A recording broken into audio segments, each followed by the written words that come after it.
Access to justice, or A to J for short, is a vast subject that can command endless discussion depending on whom you're talking to.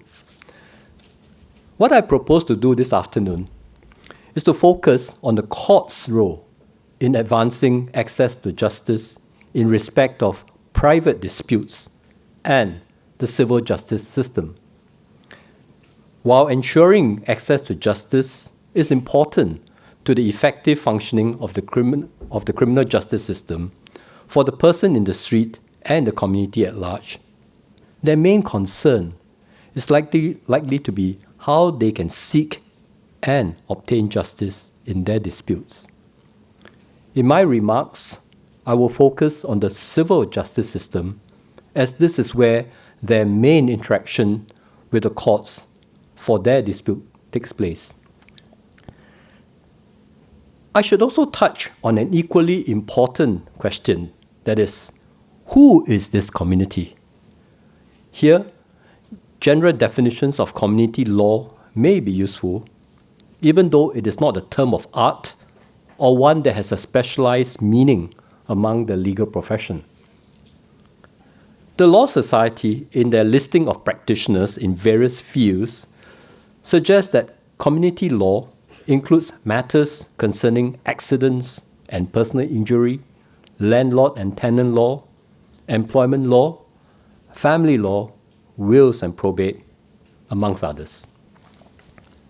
An academic has suggested that community law refers to areas of legal practice that do not play a major role in GDP, but are essential to any decent community.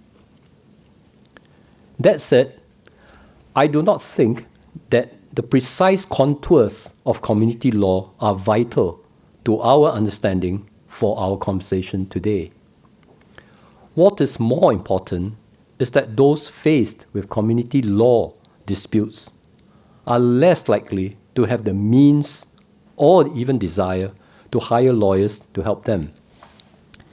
This could be for various reasons, such as a belief that their dispute is simple and straightforward, the cost being disproportionate to the value of the dispute, legal aid being unavailable, or a belief that the legal resources available online can enable them to navigate the justice system on their own. I think that the last of these is particularly significant. The proportion of those who choose to present their cases on their own has been on the rise. We should not underestimate the extent to which this is attributable to them feeling that they are the masters of their fates and captains of the souls, to quote William Ernest Henley in Invictus. This can also be the result of not just legal information, but also legal analysis being increasingly available online. As these resources continue to increase in accessibility and in quality, we should expect the number of self-represented persons to rise. After all, such resources are empowering, and when people are empowered, they naturally feel more confident to take their own steps. Our system must not only be able to cope with this reality, but thrive in this new paradigm. With this in mind, I will address three broad areas. First, I will speak briefly on the challenges of accessing and using a traditional system of civil justice faced by a self-represented person. Second, I will touch on how the system has changed over the years, making it not only easier to access and use, but also better able to deliver quality civil justice to the community. I will round off briefly on how our courts are looking to the future towards further enhancing access to the civil justice system. The traditional system of civil justice was designed with judges and lawyers in mind. As such, it has created numerous barriers and challenges to those who are not legally trained. These barriers do not just start in court. They exist well before a person even steps foot into a courtroom. First, before we can even access the justice system, we need to be able to recognize that we have some legal interest to protect.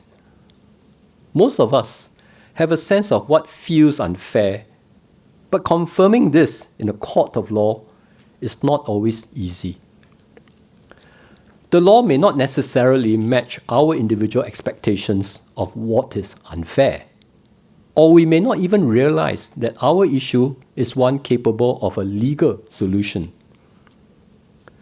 There may therefore be a literacy gap, or as the Chief Justice has described it, a lack of legal literacy that prevents us from accurately recognizing our legal interests. Second, even if we identify that we have a legal interest to protect, we then need to know where we can go, or in some cases, where we have to go to seek protection of this interest. This is another aspect of the literacy gap that concerns the workings of the legal system more generally. Third, further supposing that we are able to overcome this legal literacy gap, we still have to assess whether to resort to the civil justice process at all.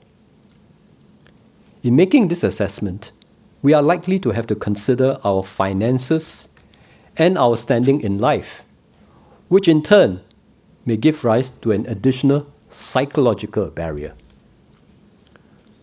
Finally, even supposing that we have managed to overcome all these difficulties and have chosen to go to court to protect our interests, we need to know what to do in a practical sense, where to go, what information is required, what documents to bring, and how to file our documents. These questions not only add to the legal literacy gap, but may also give rise to a perception of technological and physical barriers. Let us suppose that we have managed to overcome these difficulties and filed our case as a self-represented person. There will still be challenges in using the traditional system. First, we will have to comply with the processes leading up to the hearing of the dispute. Even if we find the processes difficult, the court cannot bend its rules or procedures or dispense with compliance just because we are self-represented. So, not only will we have to navigate the rules, but we also need to do so in a manner that is meaningful and productive. Simply knowing the general principles of legal practice in the abstract will not help us to manage our case effectively. Second, traditional civil proceedings usually require substantial document work, such as drafting pleadings to set out our case, discovery of documents, applications to resolve preliminary issues before trial. If we are not legally trained, not only will we need time to understand these processes, but we also need time to carry them out. This will necessarily involve much time reading, writing, gathering documents, and making trips to the courthouse to file documents. This can become an economic barrier if it takes us away from our work. Finally, even if we manage to effectively navigate the interlocutory stage of traditional civil proceedings, there is still the trial. A trial that is not handled well, even for a potentially meritorious case, may result in an unsuccessful claim or defense. It is vital that we handle it well. But this can be particularly challenging because it engages a totally different set of knowledge and skills from the pre-trial process. We have to take even more time out for learning and preparation. All of this is a lot to understand, to manage, and to get through. In fact, most lawyers spend years getting to grips with every aspect of the civil justice process. It is not reasonable to expect the community to undergo a crash course on how to run a civil dispute while managing their lives. A more effective way is to ensure that there are alternative, simpler processes for the community to get access to quality civil justice. This brings me neatly to how the civil justice system has been evolving over the years to become more court user-centric, and how today it facilitates the community's access to and use of the system. I will begin with how these changes have addressed the barriers that limit our ability to access the system. After that, I will turn to the changes that improve our use of the system once we are in it.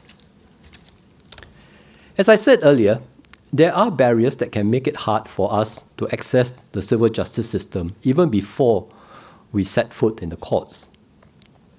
Most of these barriers concern the legal literacy gap, and as such, I think knowing is half the battle won. But it is important to emphasize that there are two types of information we need to close this gap. First, the information we need to decide whether we can or should access the civil justice system. Second, how to go about doing so. These barriers are distinct. It is fundamentally important that the courts approach each of them differently. While the courts can and do play a proactive role in making sure that justice is accessible, the courts must still remain neutral and impartial in the dispute. The judiciary and individual judges generally cannot assist a person with a dispute to answer the first question of whether he or she can or should access the justice system. Doing so veers into providing legal advice which the courts cannot give. However, this does not mean that the courts do not have a role in addressing these questions. The courts can still provide general legal information to help members of the community to make their own assessment. For example, the Motor Accidents Claims Online, or MACO as we call it, was launched back in 2020 to help the community obtain free and quick assessments on who might be at fault for personal injuries suffered in motor accidents. And in 2021, a module was added so that users could also obtain assessments of the amount of monetary compensation that they or their counterparty might be liable for. While these assessments are non-binding, they help users decide on the best course of action. I'm happy to report that more than 13,000 individual simulations have been run on MACO since its launch. From this, we can see that it has helped at least some members of the community with the decision-making process. The courts can also facilitate other stakeholders in their efforts to support A2J in the community. Presently, it does so in at least two ways. First, not all court users know that Pro Bono SG and other organizations operate free legal clinics for the community in Singapore. The courts bridge this literacy gap by disseminating such information. Even within the courthouse, court users can turn to the Community Justice Centre, or CJC, whose office is located at the courthouse. The CJC houses an on-site legal clinic which provides free and immediate basic legal advice. It also runs a primary justice project, which for a relatively low fixed fee helps members of the community explore the possibility of settling certain types of disputes without resorting to the courts. Second, the state courts have also partnered Pro Bono SG to conduct a series of webinars to familiarize volunteer lawyers with tribunal proceedings. Although, as I will explain in a moment, legal representation is not available for most tribunal proceedings, members of the community are free to seek legal advice on procedural matters and the merits of their positions. It is therefore vital that volunteer lawyers are properly equipped to dispense appropriate advice. More than 300 lawyers attended the first webinar last year on proceedings in the Community Dispute Resolution Tribunals, which deals with neighbour disputes, and plans are already underway for the next webinar, which will cover civil proceedings in the Protection from Harassment Court. Where the courts can and have played a bigger role is in ensuring that the community not only knows how to access the civil justice system, but also understands that it is not complex or inaccessible. Self-help guides have been published on numerous areas of interest to the community, such as general civil claims, employment claims, claims relating to neighbour disputes, claims for harassment, and so on. These are detailed guides that take readers through everything from jurisdiction to enforcement. To make the information easier to understand, there are plans for accompanying instructional videos to be put up. The courts have also revamped the IT systems to enable community claims to be filed online 24 hours every day of the year. The Community Justice and Tribunal System, or CJTS, was introduced for the various tribunals and the Protection from Harassment Court. The CJTS is an end-to-end electronic filing and case management system with online dispute resolution capabilities. It assists court users by guiding them through the entire court process, from the time they file the claim to the time the order of court is generated. It allows them to manage their cases online. It also facilitates the hearing of cases remotely without requiring personal attendance in court. Systems like CJTS, which allow for instant verification using SingPass or CopPass, are not only simple to use, but are readily available on personal mobile devices. This ability to file and access cases and documents from any location at any time removes the inconvenience of a user having to come physically to the courthouse, especially for those who are unable to make time to do so. They ease a very tangible administrative burden and free up valuable time for our court users. Of course, knowing how to access the justice system and managing to do so is only half the battle. Doing is the other half, which brings me to the types of simplified proceedings in the courts and how they have enhanced A to J for the community. As a starting point, we must recognize that the traditional civil system has its place within the wider system, especially when dealing with complex or high-value claims or disputes. The rigor of the civil process ensures that such disputes are handled fairly and in a structured manner. However, its full rigor does not always need to be applied. It can be scaled down for lower value or simpler disputes, which tend to be those more frequently faced by the community.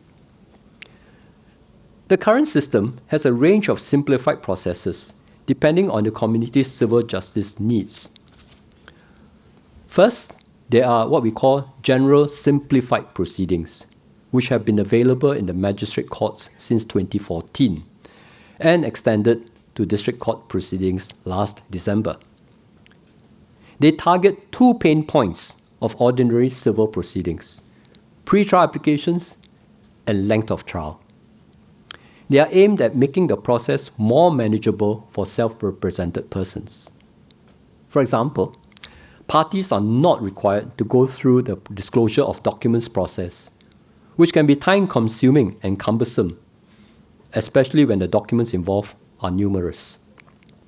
Judges also adopt a more robust case management approach to ensure that parties are better prepared to be ready for trial. And perhaps more importantly, it is also designed to facilitate parties to settle their disputes without trial. Of course, parties do not have to settle, but if they are amenable to negotiating a settlement, having an environment which supports that goal is crucial. After all, having access to quality civil justice does not necessarily mean justice obtained through a judicial decision, which is by its very nature usually a winner-takes-all outcome. Beyond this, there are even simpler proceedings available in the specialist tribunals and courts, namely the small claims tribunals, the employment claims tribunals, as well as the CDRT and the Protection from Harassment Court. The type of simplification in these specialist bodies is quite different. They go a long way towards making the civil justice system more user-friendly and ultimately more accessible to the community. There are 5 ways in which such specialist courts and tribunals set out to serve the needs of the community. First, it has long been recognized that specialized bodies that serve particular interests of society can enhance A to J. A big part of this is the fact that the judges who run them can focus on making sure that the processes are effective in enabling a user to ventilate the specific type of dispute in issue, and the judges are specially trained to address the needs of the parties. Second, the judges of these specialist courts and tribunals adopt robust case management techniques, which typically involve taking a proactive role in unpacking the parties' positions, identifying issues, and getting in the relevant evidence. Moreover, case management judges also take a proactive role in facilitating settlement. This is very different from what we usually see in a typical civil proceeding. Third, there is a focus on efficiency and expediency. There are more than 12,000 cases, or rather there were more than 12,000 cases filed in the SCT yearly, and for the ECT around 1,000 cases yearly. Despite the heavy caseload, SCT claims are generally resolved within 4 months, and ECT claims are generally resolved within 6 months. Fourth, the robust approach also extends to trials, where a judge-led approach is adopted. For example, in the small claim tribunal trials, the judge-led approach requires the tribunal magistrate to identify the relevant issues in the claim and ensure that the relevant evidence is adduced by the parties to the proceedings. In this context, the tribunal magistrate thus performs an inquisitorial function that is traditionally performed by lawyers in an adversarial system. This ensures that at the end of the day, substantive justice is done by law and based on the specific facts of the case, and the expediency of the process does not compromise the delivery of quality justice. Finally, the participation of lawyers in these specialist proceedings is restricted. For example, representation is not permitted in SCT and ECT proceedings. It is only allowed with permission of the court in the CDRT and in simplified PHC proceedings. This levels the playing field between the parties to the dispute. It alleviates the psychological David versus Goliath barrier that can often discourage or deter access. These features do not just support A to J in theory. The extent to which these specialist bodies have actually enhanced access to justice can be seen from the extent to which they have been used. Between 2021 and 2023, more than 34,000 claims were filed in the SCT, ECT, CDRT, and PHC alone. In terms of value of the claims between 2021 and 2023, the total value of the claims filed in the SCT was around $129 million, while those filed in the ECT was about $30 million. These figures show that a large number of people use and trust these specialist bodies to deliver quality and timely justice to them. There are also other markers. The Ministry of Health recently announced plans to implement a new framework to prevent and manage the abuse and harassment of healthcare workers. As part of this framework, healthcare institutions are encouraged to support staff who wish to file claims in the PHC. It is encouraging that institutions trust the PHC to protect the safety of our healthcare workers, who are an integral part of our community, effectively and efficiently.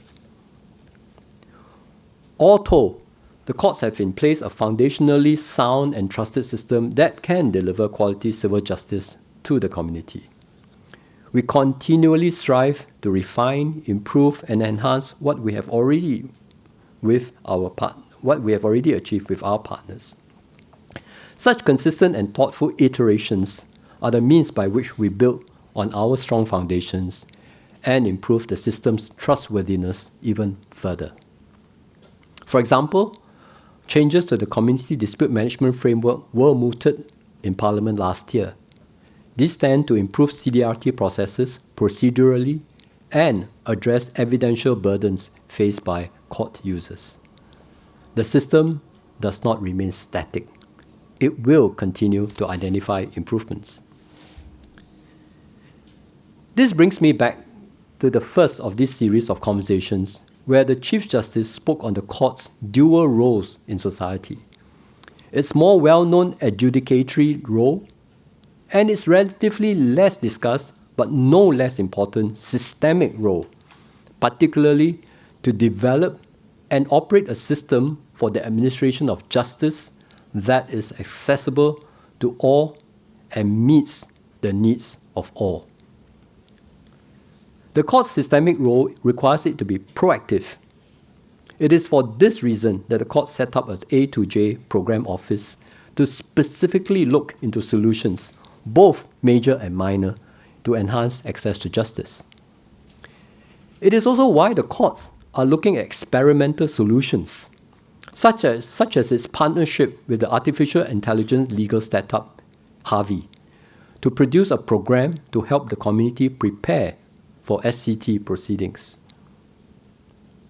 Of course, this is not to ignore the fact that courts are but one participant within a wider ecosystem.